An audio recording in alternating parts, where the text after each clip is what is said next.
go. Let's go.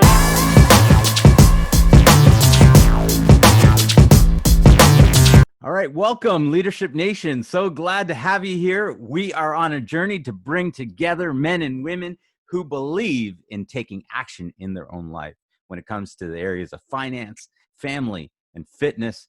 And this is the Leadership to Wealth podcast, and I'm your host, Neil D'Souza.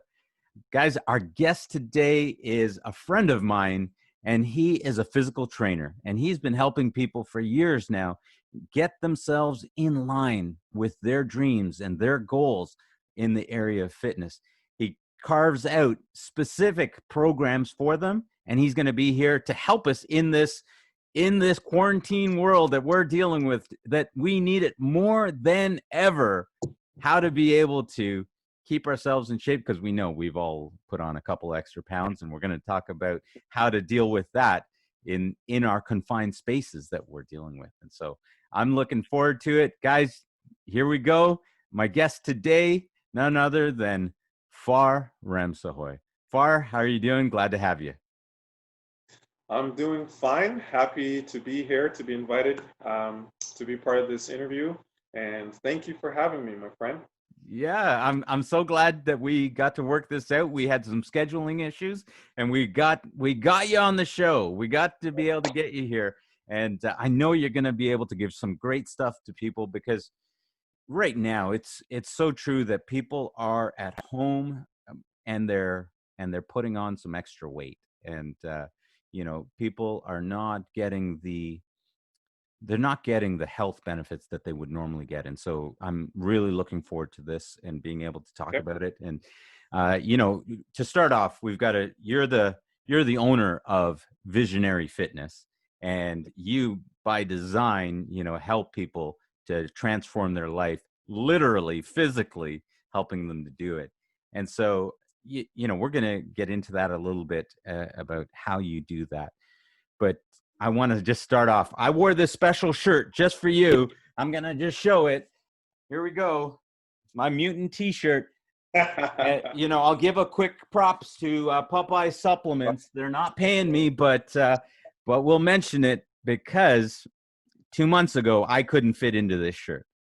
2 months ago, I couldn't fit into this shirt, but now I can wear it. And so, having you, our resident fitness guru, we're going to get you on, and we can talk about all of that great stuff. So I wore this shirt just for you, my friend. I appreciate that. I like it, man. Okay, so we're going to get into talking about your past, get into your journey and how you've gotten to your buff self. We'll get into that. Who do we have in the background joining us today there? Well, this guy, his name is Marcello. He came with my wife, and I've learned over the years to appreciate a cat in my life. One thing I can say is he's earned his keep, because 2 weeks ago I heard a big scuffle in the kitchen, and I was in the bedroom, and I came out later on, and there was blood all over the kitchen floor. And it looked like a murder scene, to be honest. Oh. And I see a dead mouse, and him just sitting there like a regal lion, just proud of what he did. And it came up out of the basement. And you know what? I realized that I will never complain about this cat, because even if he kills one mouse a year, he's done his job. I don't need that running around in my house. And I'm so proud of him. He killed a mouse right away, too. As soon as it went through the door, he caught it, killed it. And it was interesting. So I'm really happy. I'm really proud of this guy, man. Marcello, good job.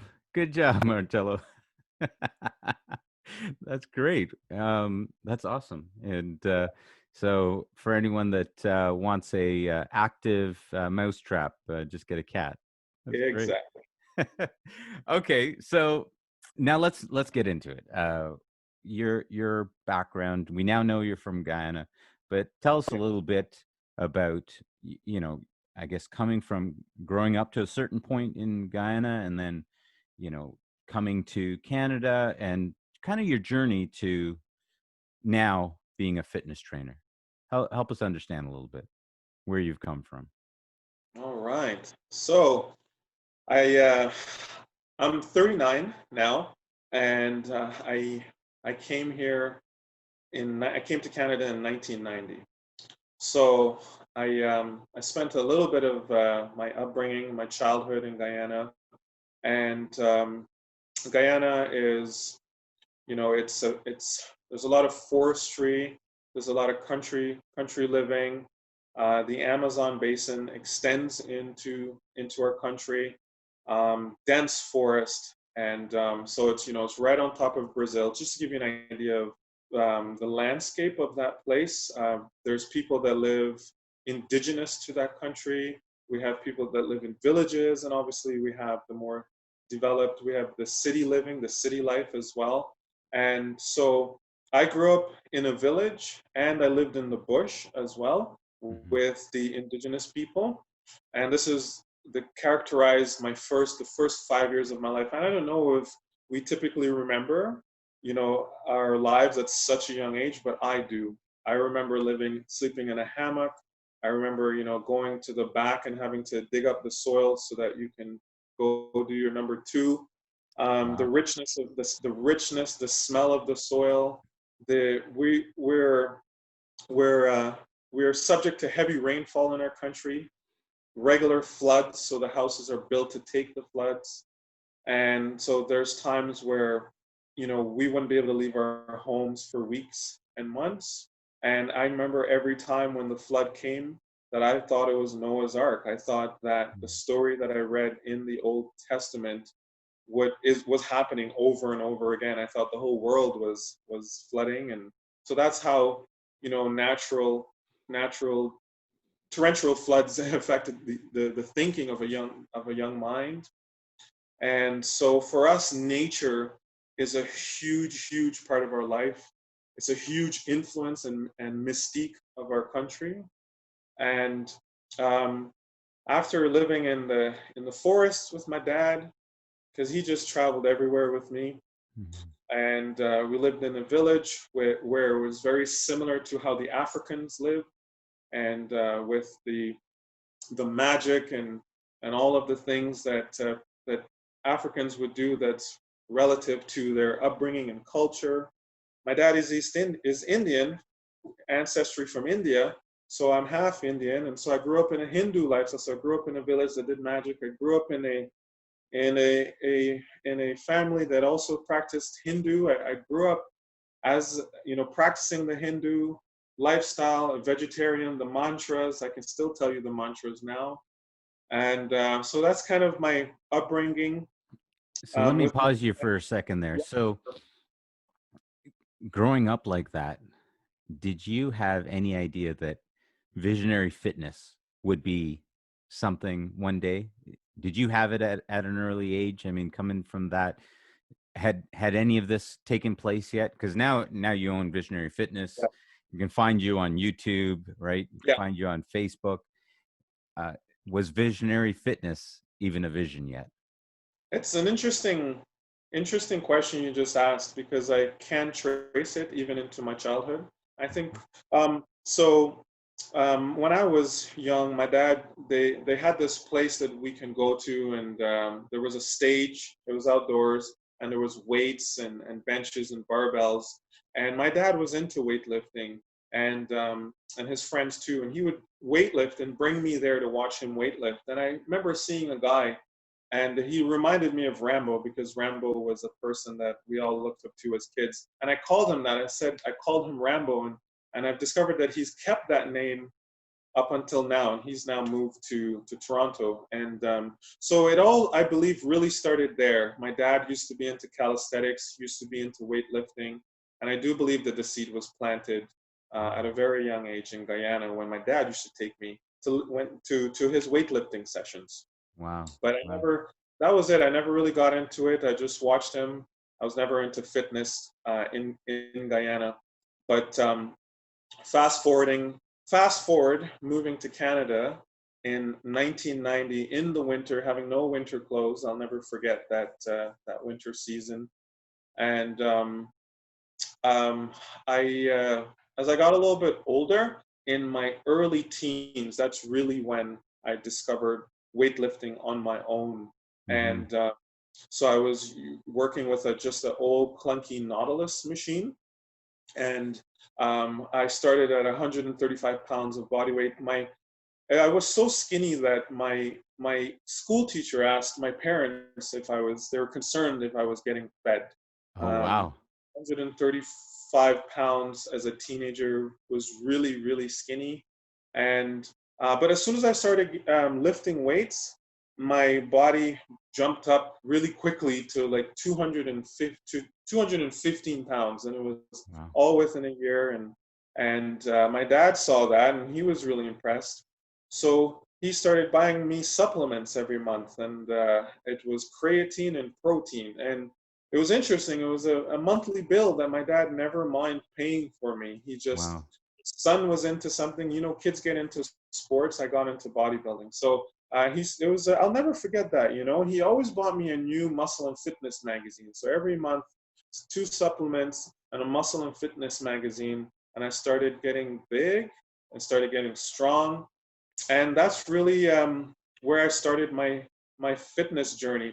And it was always on and off. So it was always 2 years at a time. I could never do anything for more than 2 years. I couldn't even hold a job for more than 2 years. And Mm. my dad always joked. He said, "Boy, if you could do something for more than 2 years, that's when you know you're going to be able to lock it in." So when I was, this is my teens, and when I got into my 20s, I started weightlifting again. And this time I decided I just wanted to be insanely strong. Right. And it was at the YMCA in Ottawa. And so I started pumping weights with my cousins, and I was just always creating programs for people. My cousins were always looking at me for help.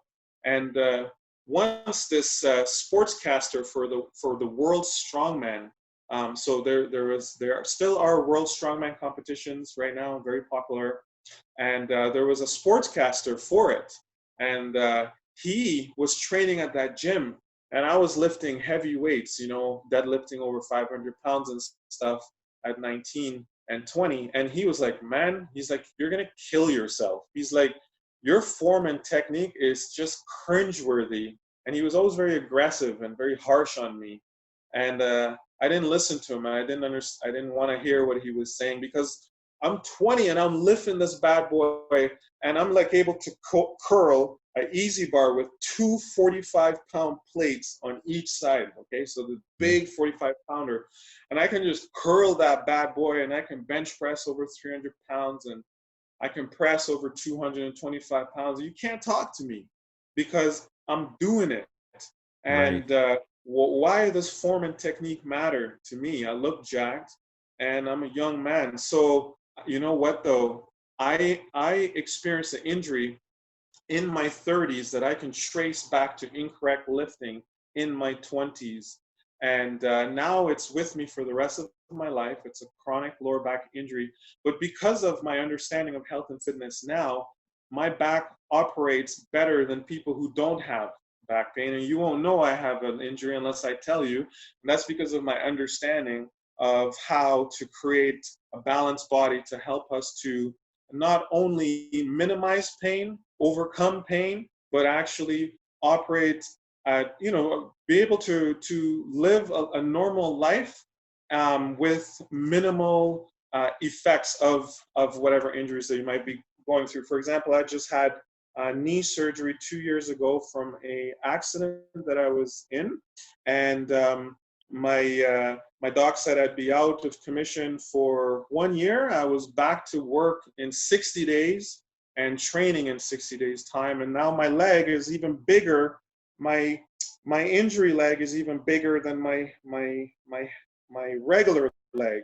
So you know, you might not be able to work towards your goals the way you wanted to because of life, but you can still achieve great things in a different way. You have to take a Right. chart a different course, and it may not be exactly what you planned out, but it might be even better. You might be even a better person as a result, and you might be able to Mm. help people who are struggling with the same way. So So that's my injury doesn't really have to stop you.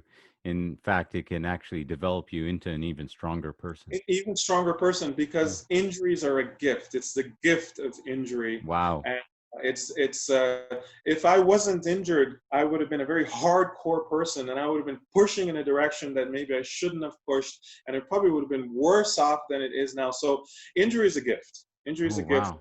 It's a hard concept to get in our head because it's hard to get up and go beyond that. We become experts in the problem and not the solution. So I'm not saying that it's easy. I don't want to take away from everybody's No, no. pains. We gotta ask. I'm gonna have to ask more about that, but I've got to ask the question Sure. about the weightlifting and the powerlifting there and the bodybuilding that you were doing. I mean, obviously you were getting lots of natural results. Yeah. It was coming. You're physically talented that way. But the question is, because you mentioned bodybuilding, were you looking to? You got into bodybuilding at one point, and you were actually competing, right? Well, no. So I never actually got to the point of competing, even though it's a dream and it still is a dream. Like I don't even care. I will compete at 50 years of age in a master's division Yeah. just to say that I've done it and that I've always wanted to do it and I did it at least once, you know. But so I Well, never. the old of us remember a gentleman by the name of Albert Beckles, and Yeah, who at 63 years old was known as the greatest, having the greatest back in the entire world. yeah, For anyone that's into great fitness and physique, remembers, yeah, I was classic 63 bodybuilder. years old, and you know, Yeah, my heart amazing. is my heart is still there with those types of golden era bodybuilders Yeah, in the 70s and 80s, right? yeah, So so yeah, I've always bodybuilded and bodybuilding in the sense of just trying to grow all of the muscles of your body to look beautiful, but to also to look strong and to maximize its ability. So the maximum hmm, potential and never stopping until you're as big as you can be right, naturally. So yeah, I'm a bodybuilder. I'll straight up yeah, say I am a bodybuilder at heart, but I also fell in love with getting really strong because there is a relationship between size and strength right, right. to Well, a I was as a kid, I was really small and really scrawny, yeah, and I remember my brother getting some of those muscle magazines back in the day, and Arnold Schwarzenegger was in there, and he was the king at the yeah, time. And but I remember seeing those magazines and looking and seeing how powerful these guys were, and right. really even being in love with it and thinking, man, I want to be strong like that.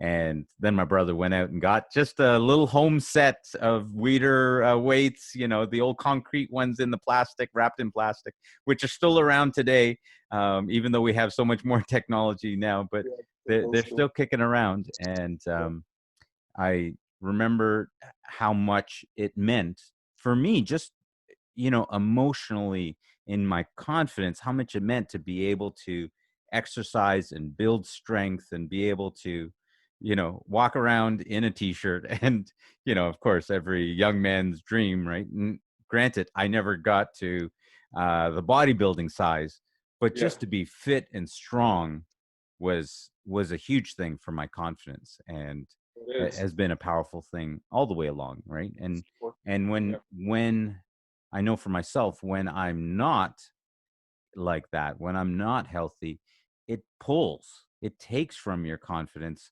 because you're tired, because you can't perform the way you want to. And and so it's definitely a powerful thing, whether you're young or old. it's really important for all ages. Absolutely. Yeah.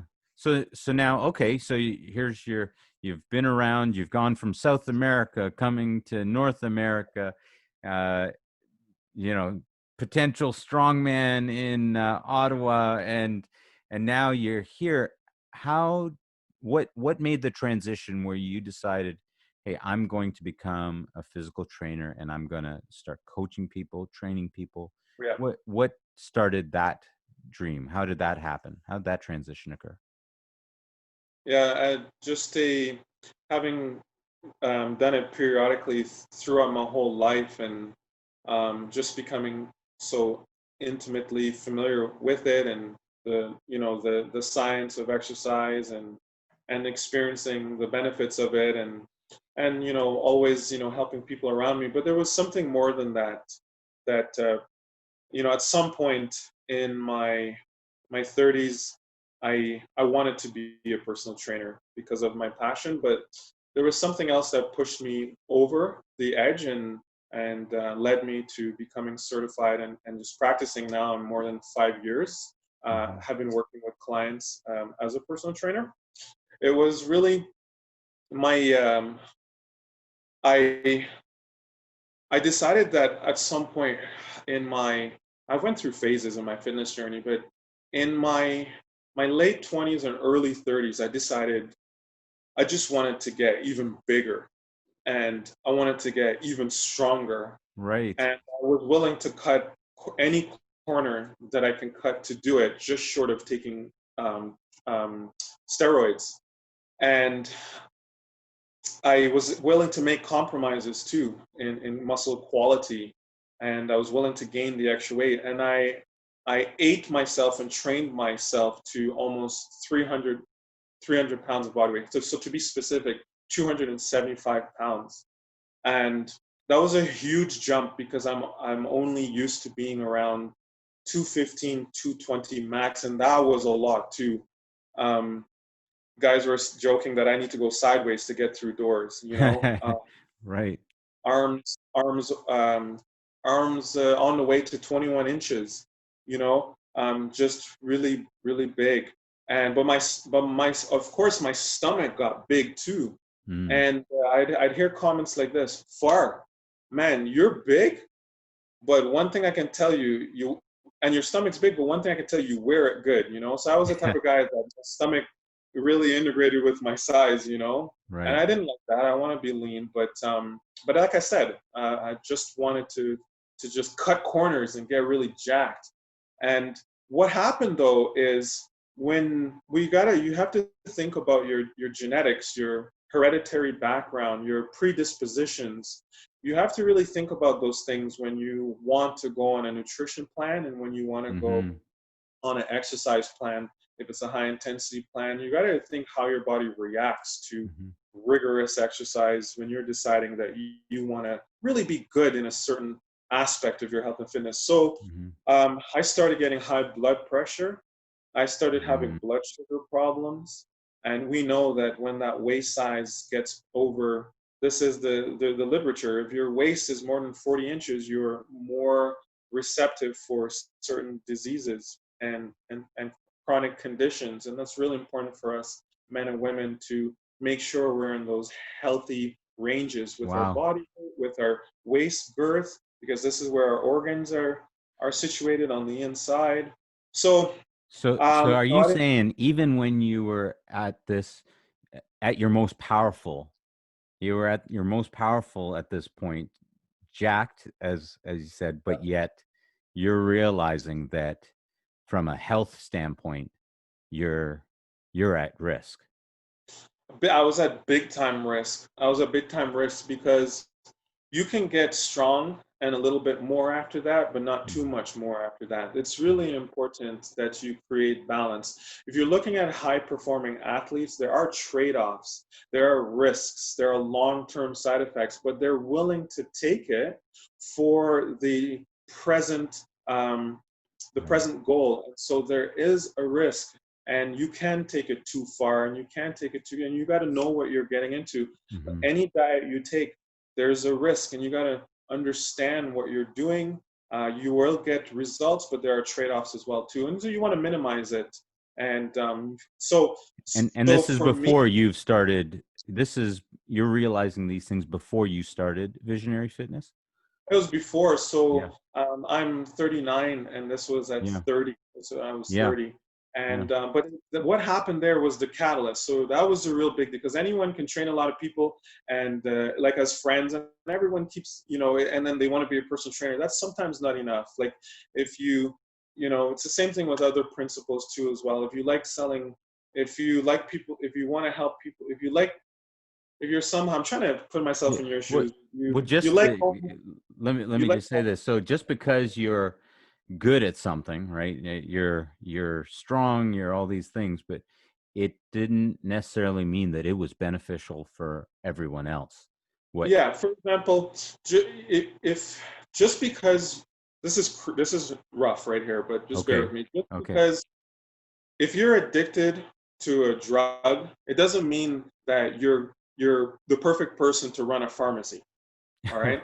Right. Okay. Doesn't mean Right. you're the perfect person to run a pharmacy. You have to want the business aspect of the pharmacy. You have to love the numbers. You have to be into sales. You got to be in, just because you love something doesn't mean you're going to be ready to turn into a career. So Right. just because I've trained people or because everyone asked me questions, it doesn't really mean I was cut out. Something had to happen to me. And so when I was in a serious bind where I'm 275 pounds and I love my size. I look great in a t-shirt. Okay, no t-shirt can fit me. No pants can fit me. I'm a strong guy. I'm getting compliments left, right, and center. But I'm having all these health issues to the degree that I cannot sit down across from you at a table without wanting to fall asleep. Oh, Okay, wow. Your without body's wanting to fall taking so asleep. much from you. Yeah, having such serious acid reflux that when I fall asleep, the acid comes up through my stomach, and I'm waking up suffocating because I'm Wow. about to choke, and I don't even know what that is. My lung is blocked, and I'm, and then it goes down, and I can breathe, and I'm saying, thank you, God, you gave me another chance at life. Okay, so Wow. that I was like, I had to redefine my understanding of fitness. I had to redefine my passion for just why do I want to stand out? Why do I want to be the biggest guy? Why? I had to really ask myself these questions. And I had to get my health back to normal. And so what did I do? I started to lose the weight again. And then I realized, oh my gosh, my health conditions are staying with me. I have issues that I've gained that I got from when I gained that weight that have not left me and will Mm. most likely be with me for the rest of my life. So not only did in my 20s incorrect lifting gave me a gift of a lower back injury that honestly you wouldn't think I have a lower back injury. So I have to tell you that I have to state the power of being balanced, what it does to you. Hmm. However, it's still with me for the rest of my life. And now I have this conditions that I got in my 30s that are still with me for the rest of my life. Right. And so I became a lower back specialist in a Wow. sense. So I had to Yeah. figure out what this core is really about and how to integrate it into movement. So you wouldn't believe that I have a lower back problem because I Right. perform better than the average guy. So Well, here's the reality. I have Here's to the figure reality that is that a lot of us, as we're growing up, as we're coming up, we create an identity for ourselves. And I can see as you're sharing being big and being strong and, all that attention, it builds its own confidence plus the amount of hormones, the testosterone that would have been running through your body. I mean, it's it's a powerful feeling and it's a drug in and of itself. And and then having to have the consequences that come with it. And no different than whether someone's taking drugs or whether someone, when they're younger, yeah. they spend a lot of money and get into a whole lot of debt. I mean, on the show, we're talking about leadership to wealth is about acknowledging that we have to be leaders in this area because subscribing to what we've always subscribed to will continue to get us those results, and unless we change and make those decisions, we're never going to get to wealthy, healthy, and happy, right? You're never going to get there. And so what you're saying is really resonating, and so now you started to, in your journey, you started to lose some of the weight, but you're realizing the consequences of those decisions. Yeah, so to try to, I'm just going to compress this because I definitely can over elaborate. But what happened is I started having allergies to foods. Okay. My digestive system became very sensitive to even my mood. I can have a digestive discomfort by the way I was thinking. My stomach became so sensitive to so many things, Okay. and so it caused this systematic effect on my body, and I got a lot of tests. I'd be sitting in the hospital with elderly people, and they're like, what are you doing here? You're so fit. I'd be sitting in front of a doctor. He's like, I don't understand. You're so fit. And I was being judged. People kept telling me, they're like, you can't have nothing wrong with you. Look at you. And I had to tell them, I feel this way, test me. And so it's hard to be fit looking and yet to have all of these complications and for people to swear that you're okay. And so Yeah. there's a whole inversion of things that people don't think that a fit person can go through. But just because you look fit doesn't really mean that you're fit on the inside. You got to be honest with yourself. But just to Wait, hang on. That's something powerful because yeah, that's powerful because a second ago I was thinking, wow, so maybe we don't want to be fit and jacked because there's lots of benefits with not going that way, but that is the truth. You can do it the wrong way. you can do it the wrong way. If And you're we'll obviously get into that and talk about that in the second portion of the interview, but yeah, that's powerful to state that because how many of us have done the quick fad, the quick fix, and that's what I anything to get some sort of result so that we look good in a in a bathing suit or whatever, or in a suit, and we sacrifice the body for that. Yeah, and that's what I did. I wanted it quick and fast. I gained that I went from 220 to 275 really quick in about a year and a half. It's wrong. You don't want to gain that weight like that. But what happened is my whole system got messed up and I had to figure out how to eat in a way that was my body would accept it. I had to lose that weight. I had to learn about myself all over again, and it just was very restrictive. It affected my social time, and it was there for a long time. I didn't understand what was going on, why foods weren't making me react well. Mm. There was a time I remember selling. My first job here was selling carpet at a floor covering store called End of the Roll in Kingston, and I placed my hand on a roll of carpet, and the lady who I was selling to, she's like, "Are you okay? Or am I boring you?" I'm like, no, I'm just really, really tired right now. I'm so sorry about this. And that's because I wasn't understanding how foods were impacting me. And Wow. so there was a moment I had. This was what made me decide to be a personal trainer. I realized that if I'm going to have to be such an expert on eating for my specific needs as an individual, as unique as my own fingerprint, and that's what we should all think about when we're eating and training, and we should personalize things towards ourselves and not think that what works for us is going to work for the other person. But I said, if I'm going to be like this, if I have to be so precise, if I have to learn the science and for me to feel better, I might as well make a career out of this. So that was really the tipping point for me, is that I had to take my health so seriously that I decided I was going to turn it into a job. So, Wow. and Wow.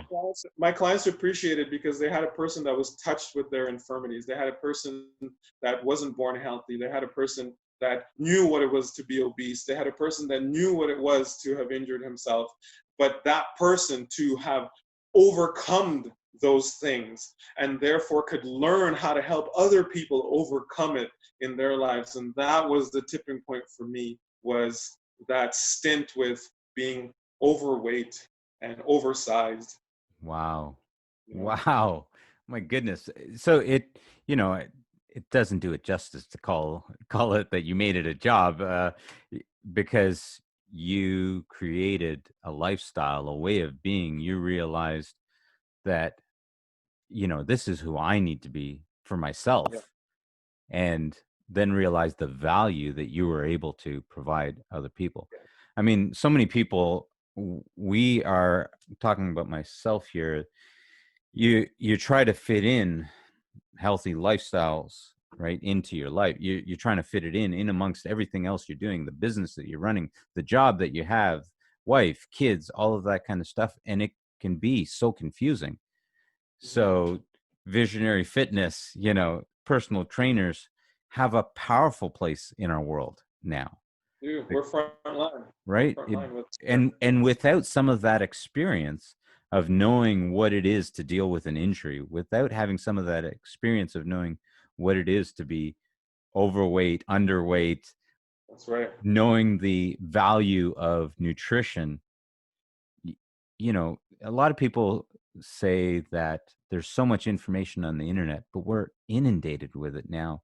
It's Yeah, literally trying to be able to sift through all of that material is is a challenge in and of itself, It right? is. This diet, this exercise, that exercise, because every month there's the latest and greatest, and it gets to a point where it all cancels to zero and you don't know what to do. And so you going into that space, moving into that space with your passion is something that I know can really and has changed people, including myself, right? Being in your program and seeing how badly I even failed with some of the things, thinking, wow, I thought I was in good shape and I thought I was strong. And it was great to be able to see it. I actually enjoyed being able to see how not strong I was, how Right. weak I was in with just some simple exercises that I remember you showing me. And so now we'll definitely have to talk about that. And we're going to move into Yeah. the second portion where, hey, we've got to learn about the strategies, the things that you teach when it comes to nutrition, what you All teach right. when it comes to exercise and dealing with injuries. So we're going to move over to there. So if you're listening, come join us in part 2 and with Farr Ramshoye All and right. Visionary Fitness. All right, Thank let's go over.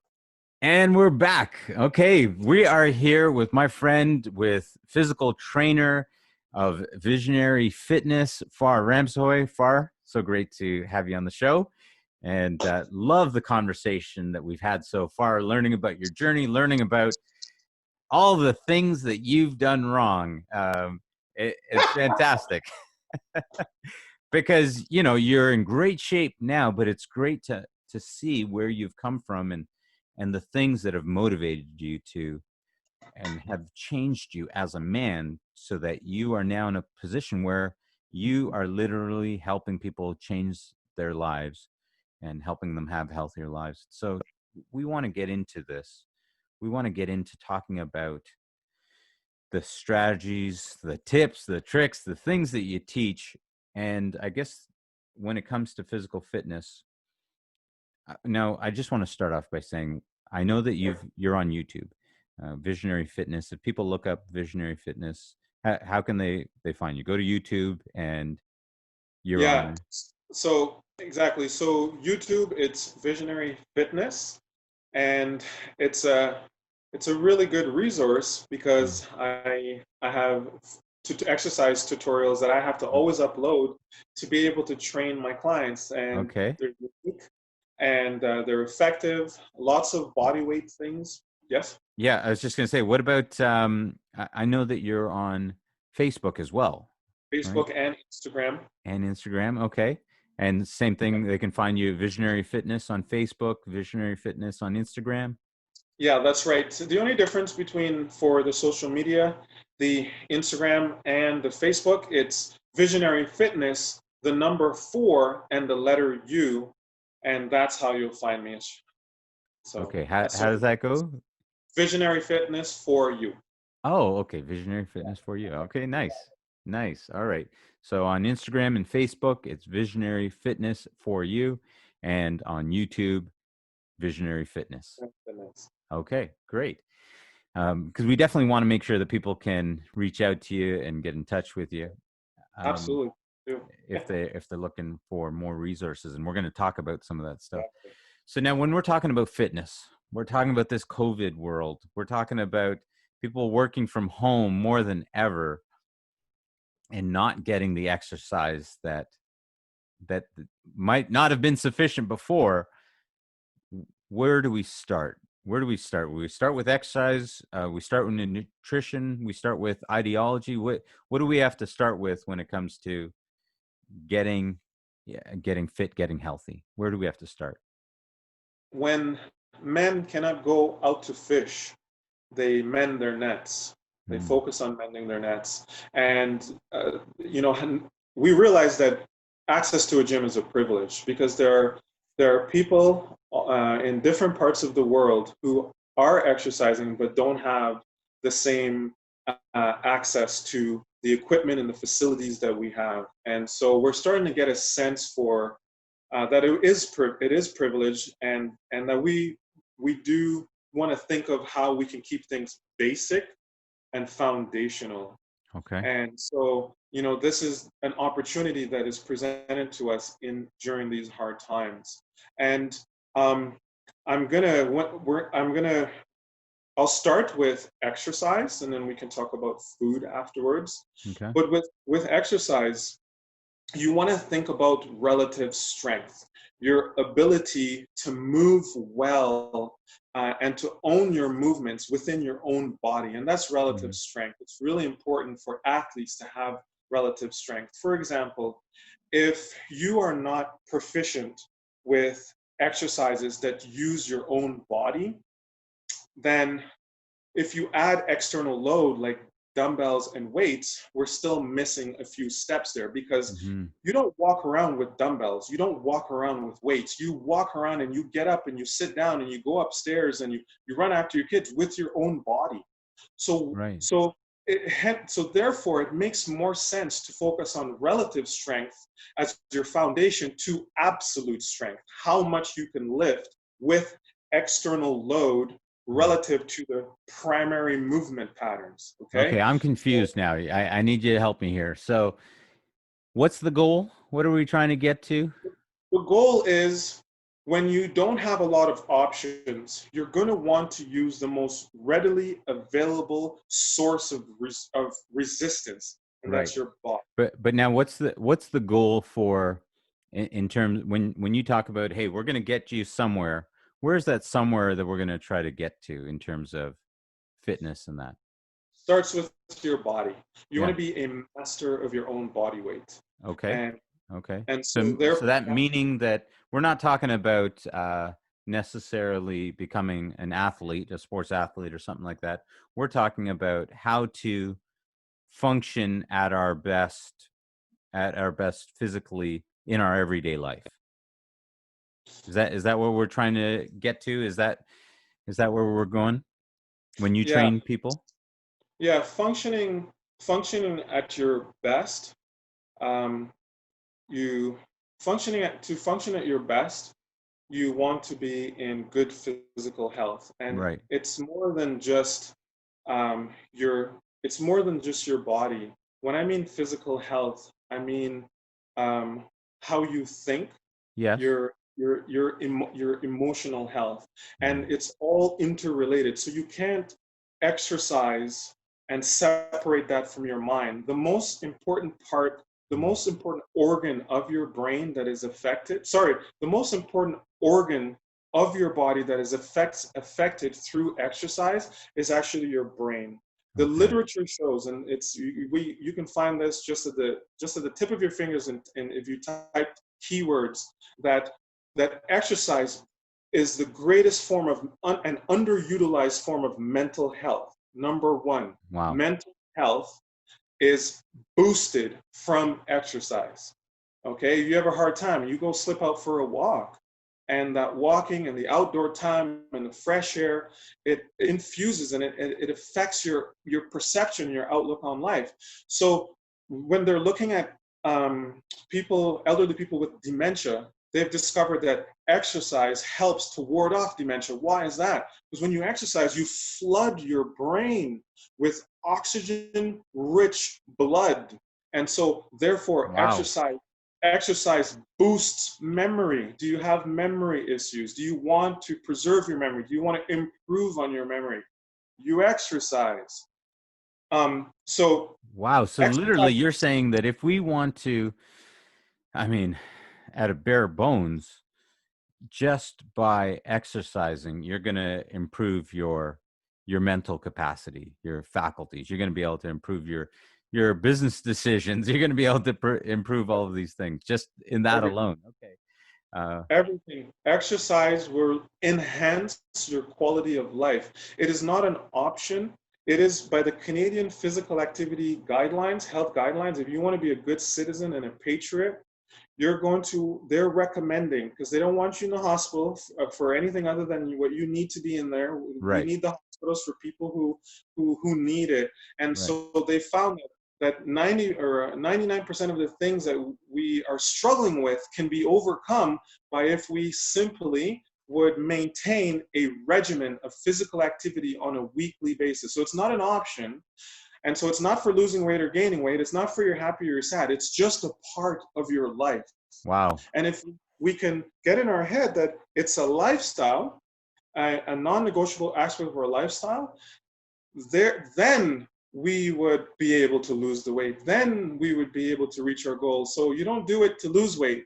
You do it because it's a part of living on this planet. It's a Wow. necessity. Absolutely.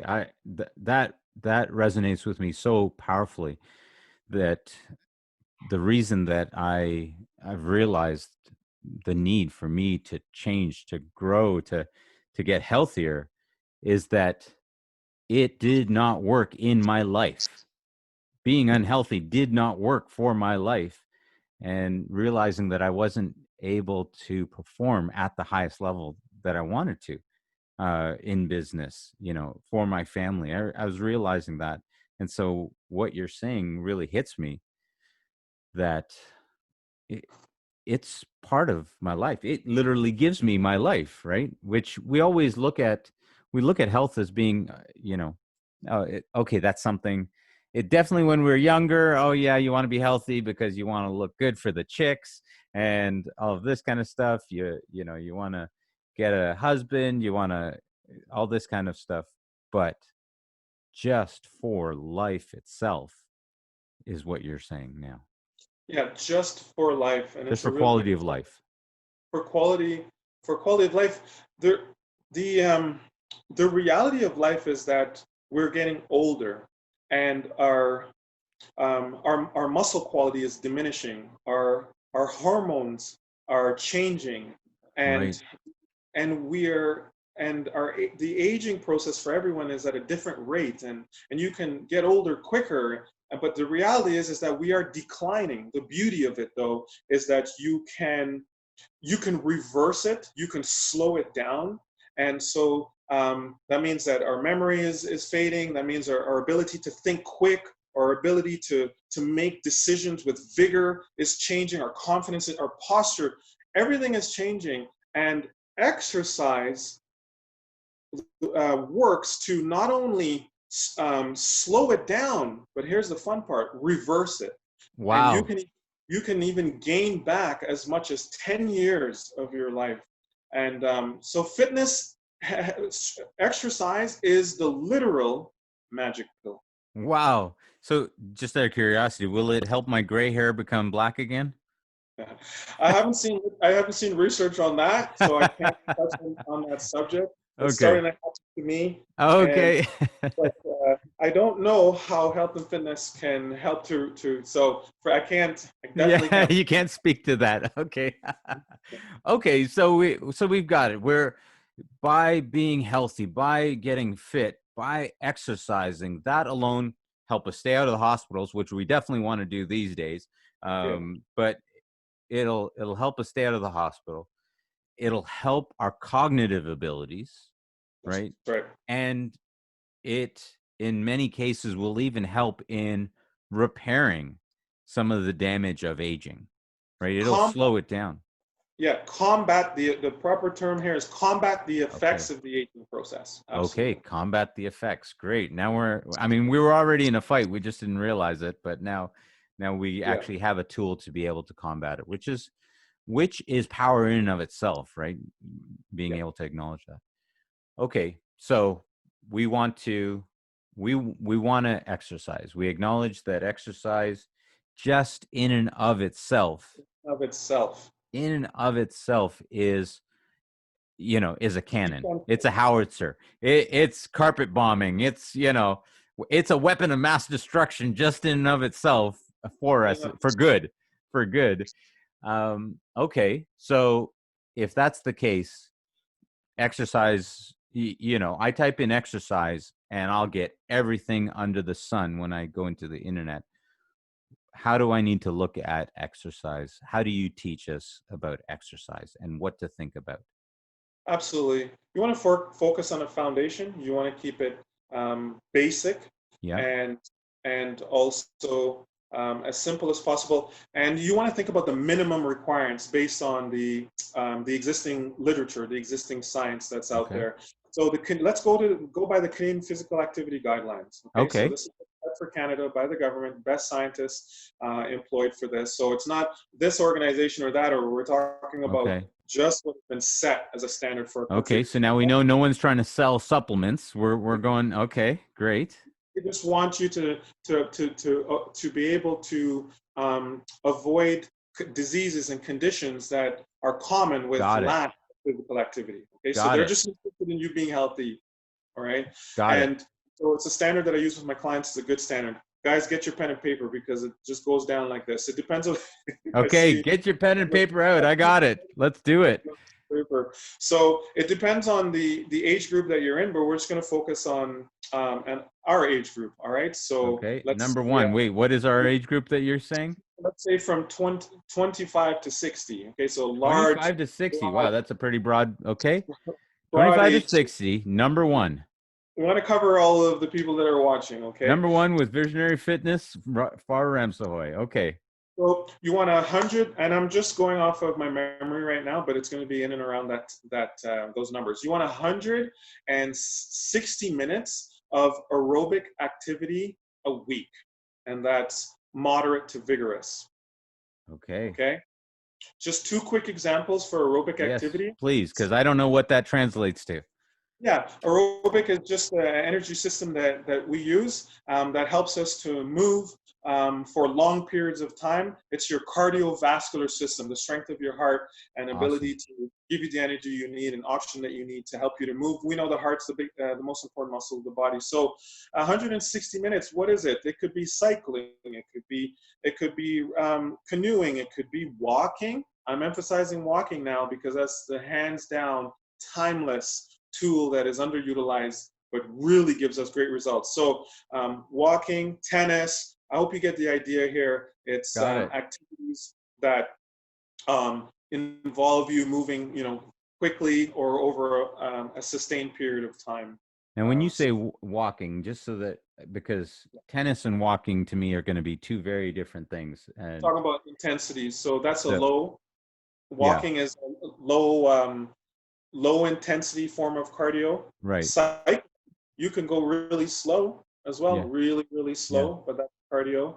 Tennis is it's more intense.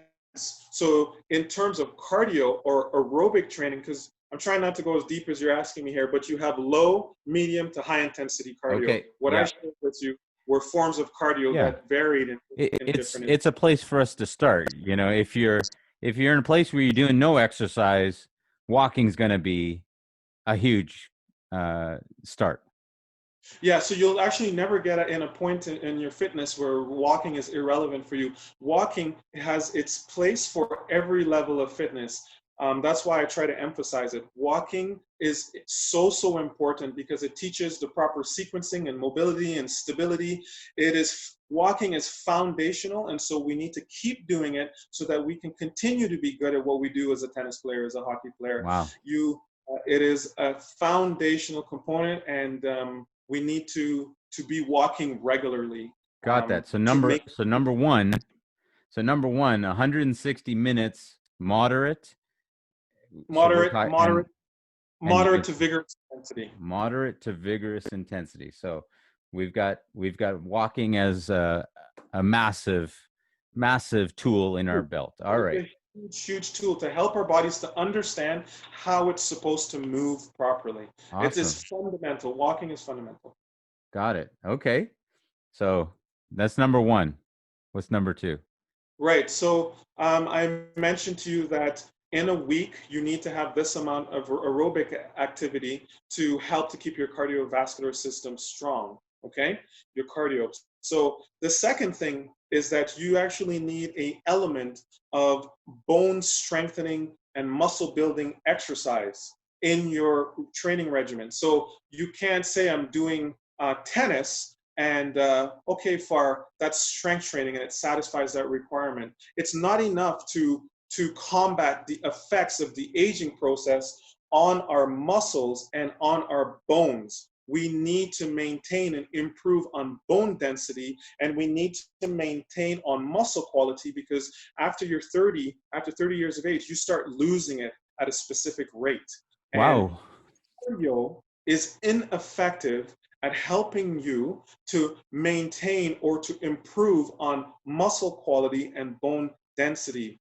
The key to aging is on how much muscle you can preserve. So the rate of getting older is directly linked to how much muscle you keep. So the more muscle you can keep as you get older and older, the younger you will maintain yourself and the more strength you'll have and quality of life. It's all about, okay, I'll give you a quote. The, the, the, the fountain of youth is our muscular system. Wow. All about Wow. the muscle. And Look, so I, the reason I, I I mentioned love this, what you're saying right now. It really breaks down. I mean, number one, 160 minutes, moderate to vigorous exercise. We're the heck, talking walking. Number two, we need something for bone strengthening muscle and, building. and muscle building. This makes complete sense because as I've even gotten older, but as I've seen people around me get older, everyone people's concern starts getting into bone density because more and more people get into you know osteoporosis, all those kind of things. They fall down, they break a hip, all huge cross section, right? The injuries just start happening and you can never fully see it. Everyone just calls it getting older. But what's resonating with me right now is that if the muscle quality is there, it will also protect you against all of these other items, right? The It unsteadiness on your feet. Is that correct? Exactly. It will protect you, but it will also keep you from being from it'll allow you to enjoy life for longer periods of time. Right. Declines in movement comes from our muscle and strength. And so we're talking about you being 50, 60, 70, and 80. And can I dare to say 80? Yeah, I train two clients that are in their 80s. And our one 80-year-old lady that I train is fitter than people that are in her 30 years older than her. And she also mentions of people dropping like flies. She says people Right. are dying left, right, and center that she knows. And so I know what it's like to see how strength training can affect somebody in their 80s because I'm training them. Okay. Wow. And they're getting fit and they're losing weight. So I'm talking out of experience and also from the literature, the science as Right. well. So now, So what should we be doing there in that for number two for that? exactly. Yeah. And so you need to first understand the frequency. We need to develop a skeleton, a framework, and then we can fit the pieces of the puzzle. A lot of times we're trying to fit pieces of a puzzle, but we don't have the frame set up. And so that's what I'm Got doing it. with, is I don't want to jump around here all over the Got it. board, but I want to set that skeleton to which you can hang the joints and the muscles and the tendons on top of it until you have a full moving balanced body. Okay, Love so it. let's talk about frequency. You're going to need a minimum, by the way, 150 to 60 minutes of aerobic activity a week is your minimum. The science says the more you do the better. So Got it. you want to establish a habit of the minimum and then decide where you're going to want to go from there. With strength training, you need a minimum of 2 sessions a week. Two Okay. sessions, baby. That's all it is. So you Okay. need 2 sessions a week, and you want to consider the modality of strength training. And so, from my end, the best way to build muscle and to maintain your muscle is going to be number one, body weight training. We talked about relative strength. Why are we going to add external load if I can give you exercises that can help you to master your own body and to get fit using your own circumstances and situations? So body weight training is underrated, no equipment needed, and I'm telling you, you can build. For the 5 months I was off, my legs got bigger, but I didn't have no weights. How did I do that? And I lost 12 pounds. I lost 12 pounds and gained more muscle. That sounds like a myth. How do you lose weight and put on more muscle at the same time? Typically, that's hard to pull off, but I did it though. Right. And I've seen my clients who work with me online that also I have yeah, so I've seen my client. I'm posting her results right now on my social media, so you guys can be able to see that as well. She literally got stronger, lost 30 pounds, built more muscle, and it was during the pandemic with my online training program and using her own body weight. And I have proof, so make sure to check me out on Facebook and Instagram, because I have a sale going on this month. I didn't want to have to say that right now. And but it all tied into it, and I'm doing 20% off, and I'm showing 10 clients who have gotten amazing results with Wow. me. And so Visionary you Fitness for you on visionary fitness. Facebook and Instagram. Yeah, I want you guys to see the Love it. testimonials and because it's new, and I'm just starting. Just yesterday, I started doing this. Got it. So, what are the best ways? Number one, body weight training. Number two, oh, now we're gonna take it to the this is my passion: barbells and dumbbells, and that's the three, guys: body weight, barbells, and dumbbells, and it's over. It's a wrap right there. Now, I do That's want it, to. baby, right there. That's it. I do Okay. want I do want to say something to you guys, though, is that without just not without making this more complicated than it is, there are other exercises out there that are by other institutions and professionals and even by our government bodies that will say that kickboxing, boxing, um, um, exercises like this are also considered weight bearing and muscle building. But Okay.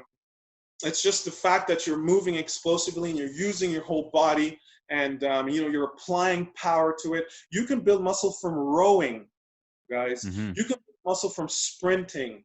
Okay, but I do want you to know that the best modality will come from things that you can add progressive load to Okay. your exercise. So the body responds really well if you can make incremental increases to the pattern that you're training. So therefore, never forget the principle that don't get it confused that oh, I'm doing kickboxing and this is enough. No, progressive resistance, the principle of overload is the best way to get the best bang for your buck. Wow. Well, that's really interesting. If I could just take us down another road for a quick second, because I'm a big fan of mixed martial arts and kickboxing, boxing, um, and some of these athletes who are lethal, but they don't look like they're in shape at all, and I wonder about some of them outside of that ring, how functional they would be in everyday life. Some of them look really good in there and they can move really fast, but I wonder, how does that translate to functional strength for everyday life? So um they may be explosive. And what I'm hearing from you right now, for those of us that aren't training to be athletes, aren't training to be boxers and the like, there's this type of thought process on, hey, strengthen the body incrementally, and it'll change what you're able to do in your everyday life. And so just going down these other roads aren't necessarily even beneficial to you, besides the fact that you're going to get punched in the mouth. Yeah, that's right. Do you just want to maintain your strength and know that you got a sense if you're getting weaker, if your movements are more inhibited, if you're doing less and less things, you're not feeling like adventurous, if you're not, running after your kids, if you can't pick up your children anymore, or you just you want to really, be aware that your health isn't just going to maintain itself. There is something that you have to do, and to try to take the most basic Right. least complex approach and be consistent with the simplest Right. way of doing it, and know that simplicity is enough to get you great results. Right. So we don't have to join a boxing gym or box aerobics or any of that kind of stuff. We can do much more simple exercises to be able to achieve this. Okay, so I got it. So number one, first of all, we're starting at a minimum of 160 minutes and of walking Cardio. and these kind of exercise. And then we're moving up to these bone strengthening minimum of 2 sessions a week, where we're doing body weight training and barbells and dumbbells, and it's a wrap. When you say 2 sessions a week, what are we talking about? How much time do we need to be putting into that? Yeah, between 30 to 60 minutes. Okay, 30 to 60 minutes. Okay. Okay, so right now I'm I do some walking every day. Yeah, So now I need to pick that up and get that minimum, but then I want to be integrating a minimum of 2 sessions a week where yeah, 30 to 60 minutes I'm actually doing body weight training and yeah. picking up some weights. And what are we talking about there? We're talking about push-ups and burpees, or what are we talking about here when we talk about So it's body weight training? not talking about burpees. Okay. Yeah. It's a little repetitive. That's back to number one. Yeah, you're right. That is a conditioning exercise. It's not a strength training exercise, and you Okay. can definitely place that in the aerobic compartment, Okay. more of the high intensity aerobic stuff. So that's good. A little practice of understanding how these things fit in Yeah. Oh, the okay. equation. So we need to figure out some of those exercises, and I'm guessing we could probably go to your YouTube page and find some of those Um, for the for weight body weight training. training. Yeah. Yeah, and that's the beautiful thing. On my YouTube channel, out of necessity, I have to continue to find exercises on a regular basis that fit the unique needs of my clients. I can't be using the same thing for Mm. everybody. And so I always am updating new exercises that are tried and tested with my clients that work. And so that's the benefit of subscribing to my YouTube channel, is Eh, that you're just going to always be connected with exercises that work with a wide range of people that are unique yet effective and don't so that's, yeah, absolutely. So if someone goes to your YouTube channel, they go to Visionary Fitness and they're looking for body weight training exercises, Yeah. right? They're going to find a section on there with these different exercises, and are they going to be able to pick whichever ones they like to try to do? Is that how that works? Can they pick They can, any ones that they like to fit into that 30 to 60 minutes? yeah, they can choose anything they like. I mean, it depends upon the person. You might have a person that level of fitness that can basically go on my site and just shop. He or she knows what they're looking for, and they can type in legs, they can type in upper Right. body. But for some people, they don't.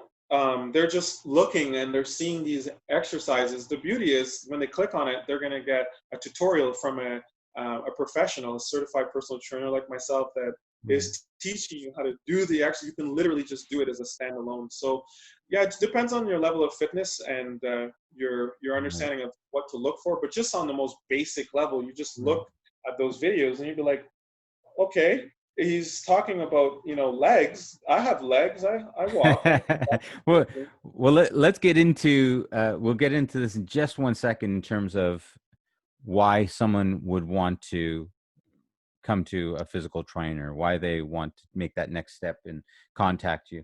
Uh, and I'll get there in just one second. But so number one, we're talking about some of this aerobic exercise, walking, and that. Number two, actually getting into some type of weight training, whether it be body weight training and then barbells, dumbbells.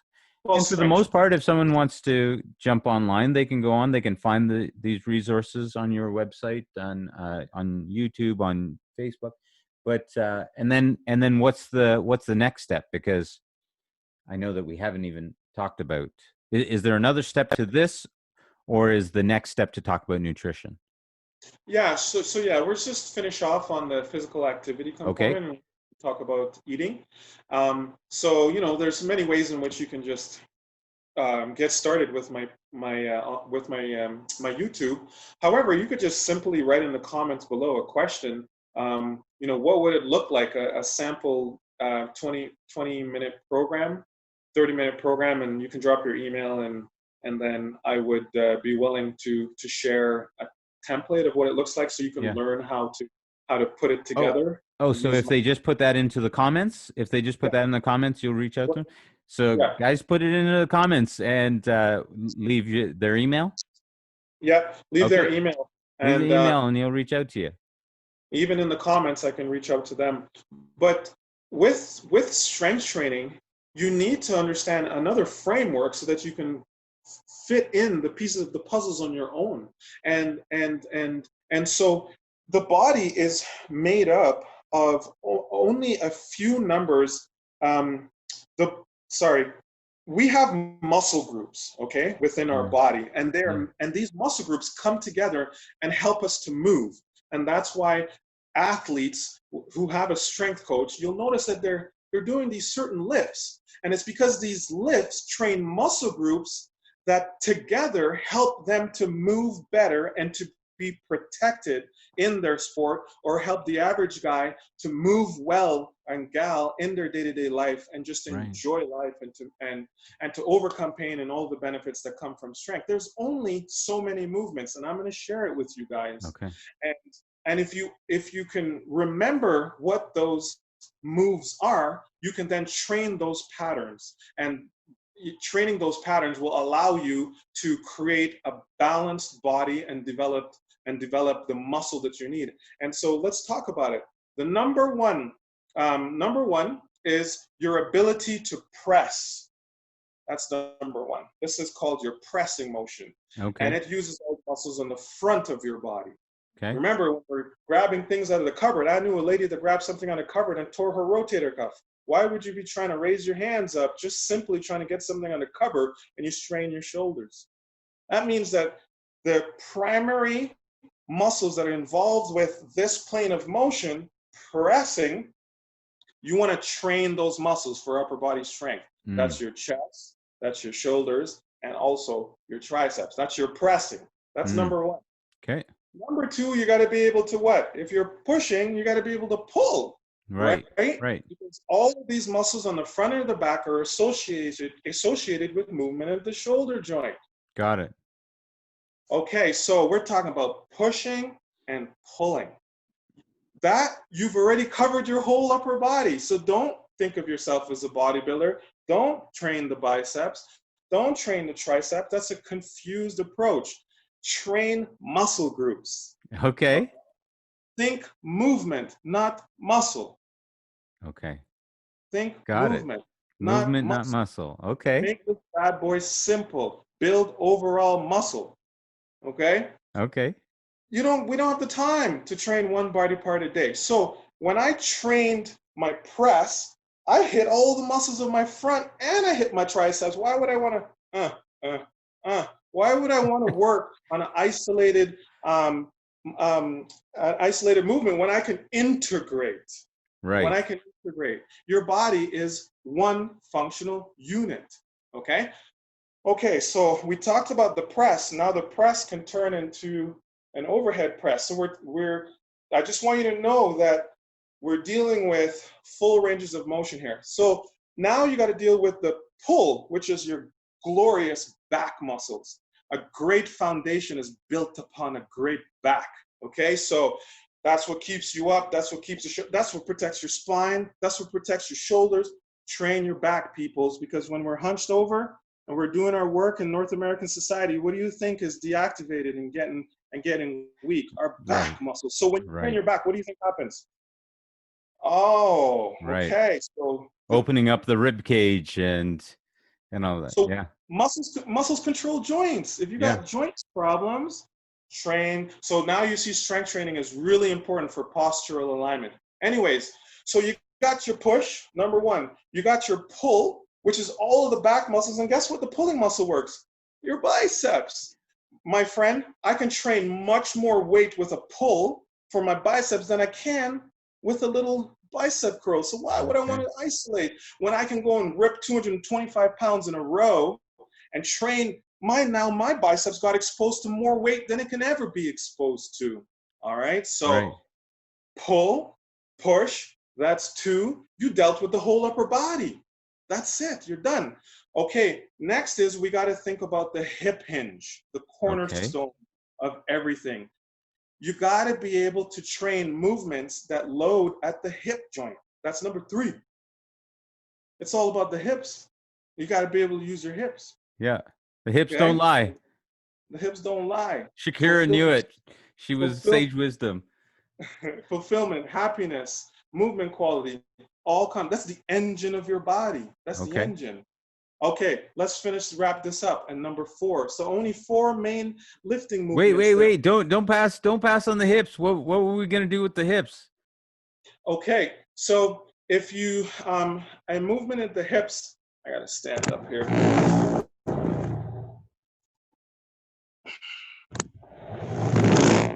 So to train the movement of the hips, one exercise that you can do is a movement that looks like this, and it's called a Romanian deadlift. Oh And yes. when you do this move here, you train the glutes, the hamstrings, the muscles of your back, and all of the stabilizers of the body. So it's a really healthy, important move. Yeah. The next thing we're going to do, which is And really you important. actually put a whole article in the Leadership to Wealth magazine about the Romanian deadlift. Oh, love it. Love it. So a number 2 would be the single leg deadlift, because you don't move 2 legs at a time. You don't move on this planet like a bunny. So Right. you're going to need to do unilateral work. What does that mean? You need to Okay. split your legs up so you can really get an idea for the quality of movement. We hide our deficiencies, but when you split a person apart, 1 leg at a time, then you see what's really going on for quality. And so Wow. therefore, you can strengthen yourself 1 side at a time. Essentially it enhances everything to a great degree. Okay, so Okay. And number 4. full hip hinge, and what's the last one? Knee bend. Knee Okay. bend. So you got to be able to do an exercise that's going to allow you to properly bend at the hip and the knee. And this one here is a really important one for athletes and for everyday clients. It's called the split squat. Look at all that. Those 2 were bodyweight training, but that's 4 things. And that's how you frame your strength training program, on the 4 fundamental lifting movements. Wow. Wow. Love it. I love the simplicity of it. As a guy who's fairly busy with kids, business, all of this, you just broke it all down into something really that I can condense and I can take and do something with. And I really Sure. appreciate that. I know the listeners will appreciate it. And now the question I've got to ask, okay, so these are the things that we can break down. And truth, we don't have time for nutrition. We'll have to get you back on to talk about nutrition another time. And we can go to your YouTube page to get some of these exercises. But I want to talk about, before we end off, I want to make sure that we talk about what's the difference. Why does someone want to now contact a physical trainer, to be able to, what's that going to change from Yeah. just going online? And because you just gave us an amazing blueprint, and I'm East Indian by origin, and we try to skimp in every way we can and save a buck. But what is the difference? And I think I know what it is, but what's the difference now? Why do we want to now contact you and say, hey, Farr, I want you to train me? Sure. Before we do that, though, if you'll permit me, I didn't actually share with you suggestions for the 2 upper body lifts. Okay. You had suggested push-ups. So if you would permit me to share Yeah. with you Yeah. just maybe 1 or 2 exercises for the upper body. So Got it. number 1, it's going to be the push-ups. Number 1, it's going to be the push-ups. It is the ultimate total body pressing exercise. Got it. It is timeless and very much underrated. It is good for posture. It is good for core stability. It is total body. Also with push-ups, it's a good indicator of your heart health. They've actually just done a study, and you can Google that as well. By the amount of push-ups that a man is able to do, you can tell about the health of his heart. And just simply off the top, a man should be able to do 40 unbroken push-ups. So now you have something to work. I'm not going to assume. Actually, I'm not going to say, my brother Neil here, that I'm not going to assume how many push-ups you can do. But what it does is it gives you a baseline to work on that's not about looking good, feeling good. You want to get to it. And because of health, and because you're focusing on health, you're going to look good. You're going to feel good.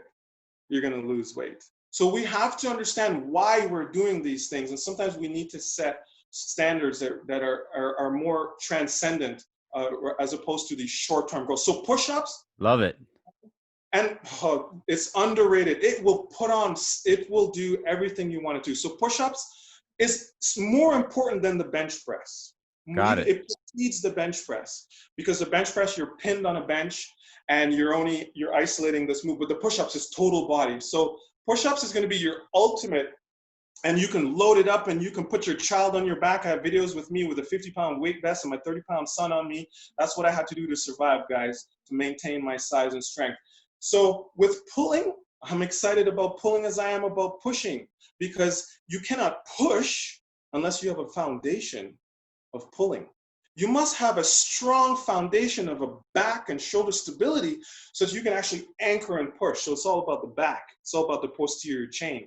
Now, when it comes to push-ups or pull-ups, when it comes to pulling, you want to think about inverted rows. They call it Australian rows, or they even call it, unfortunately, fat man pull-ups. Okay. I just want to make you guys laugh here for a sec. But so you can Google that bad boy, and it's the cousin to the full pull-up. And I'm gonna, pull-ups are very advanced, and you find hey, if you can't do something completely vertical, guess what? Don't give up. Find the continuum and do inverted rows from this position so that you can get the strength, and you can slowly. So everything is a continuum. Place yourself in the continuum and work yourself up the ladder like everybody else. Put in that work, quality work too. Love it. Love it. Okay. Got it. Now why are we reaching out to you? Right. So I mean, besides your enthusiasm, which is amazing, and I love your energy on the show. Now, come on, why are we looking for a physical trainer? In what scenarios is it important for someone to say, okay, hey, it's time for a trainer. I need a trainer. Yeah. What scenarios? I need Farr to apparently rip me apart, break me down, and build me back up. All right. So I've experienced people that come to me that have never had a personal trainer before, people that come with me after having a personal trainer. And I've had really fit people come to me and start to even do greater in competitions because of their work with my program. So there's different reasons why a person comes. So if you might be that individual that has zero experience with fitness, you feel you're not strong, you feel like you're not in control of your own body, you have zero experience, my program would be good for yourself, because one of the really important things for a person with a very low level of fitness is the person you're going to, or let's just talk about me instead of in the third person. I understand how to find your very, very starting point. And I understand how you can take things apart to understand individually what's going on with them, with the different parts of the body, and how it needs to come together relative to the basics of just movement in and of itself. So I understand movement. Right. So if you are you're taking the guesswork out of it. You're taking all the guesswork out of it. It's right? like a car, man. If you're a mechanic, you love the car, you can take it apart and put it back together. You understand, how it, the city, that every city is different, every road is different. All the cars need to be, you need to, right. How they're affected by the usage. Is it an old driver? Is it a highway driver? Is it a young right. student? It's treated Got differently. So I understand the body like that. If you're a fit person, I'll say this. Even a coach needs a coach. And therefore, you find fit people who have atrocious foundation, and you don't even know how they survived on the field. You don't even know how they survived in their personal. I'm not going to say you're the listener, you're an athlete. I can say it as a listener, you might be a person that's really into sports. You're very active, but you want to be you feel like you want to maximize, you want to go to the next level, or you feel like you've been experiencing aches and pains even at your level of fitness. What's going on? And so you come to me and I can help you. I've discovered that really fit people actually are missing a lot of key components of when it comes to foundation, or when it comes to the modalities like strength training using barbells and dumbbells. They're not too familiar with it. They're not too sure with it. And so it's just Right. helpful to work with me and to be comfortable and to be confident and to have a beginner's mindset, to look at everything that you've looked at over 30 years as if you're looking at it for the first time with a fresh perspective, so you can get even greater results and surpass your plateau. So to Wow. take it to the next level. Farr, love it. Love it. So much great stuff. We're going to have to get you on the show again to just talk about nutrition at Sure. some point. Love to Uh, be part of your but show. that was great. That was great. So many things there for us to be able to take and apply for me, myself. So once again, if people want to get a hold of you, if they want to learn about training with you and use your expertise, how do they get a hold of you? Right. So you guys know you can get a hold of me through social media. However, you can contact me also through my business phone, and which is 613-449-8348, and also by email, visionaryfitness, the number 4, the letter U, at gmail.com. Visionaryfitness4you@gmail.com. That's great. They can find you on YouTube. They can find you on Instagram, find you on Facebook. Facebook. My friend, thank you so much. Thank you for all that information. Thank you for the energy and the power that you bring to it as well. It was great. And even the demonstration pushing the table out of the way and showing us some exercises. Loved it. Loved it. Loved it. And I know the listeners will as well. Thank you so much for coming on the show. Absolutely. Brother Neil, I want to thank you for having me be a part of your show. And it's a great opportunity to share what I'm passionate about. It's sometimes hard to contain myself, and I think Absolutely. that's an issue. But again, this was a great opportunity, like I said, and I just want to express my gratitude towards you for it. Thank you, my friend. It was Good. great having you on the show. Well, for the Leadership to Wealth podcast, we thank you. We'll see you later. All right. Bye, guys.